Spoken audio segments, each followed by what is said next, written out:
Let's take a moment just to sit here quietly on this 23rd video in this series on spiritual aloneness for people with vows and promises of celibacy and those who might be thinking of these wonderful states of life.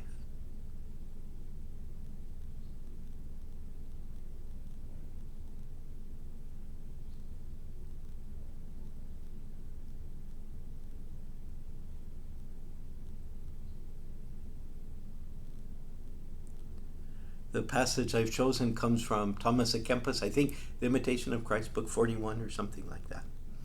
He writes, "Love flies, runs, leaps for joy. It is free and unrestrained. Love gives all for all, resting in one who is highest above all things, from whom every good flows and proceeds. Love does not regard the gifts, but turns to the giver of all good gifts. Love knows no limits, but ardently transcends all bounds. Love feels no burden, takes no account of toil, attempts things beyond its strength. Love sees nothing as impossible, for it feels able to achieve all things. Love therefore does great things. It is strange and effective, while those who lack love faint and fail." There obviously is a lot of exaggeration in this. Practically, it's a poem.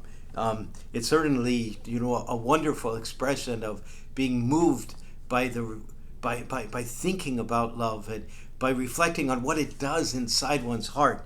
And for those of us with vows or with promises of celibacy, it really allows us in our aloneness to say, wait, I will not be enclosed in my aloneness, but I have vowed and promised certain things so that I might love more fully, perhaps even more effectively in this world, because my love can reach out in ways that perhaps it being focused on one person might limit it to some degree.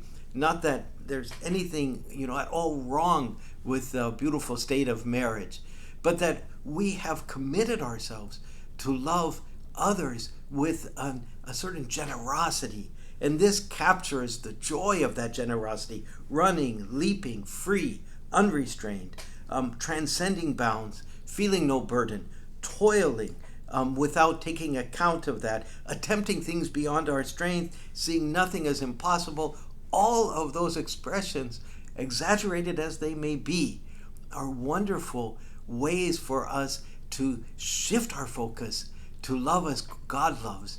And God is without bounds, without limit. God loves without toil. And he invites us to do the same thing in our vows and in our promises. Because in loving, joy is found.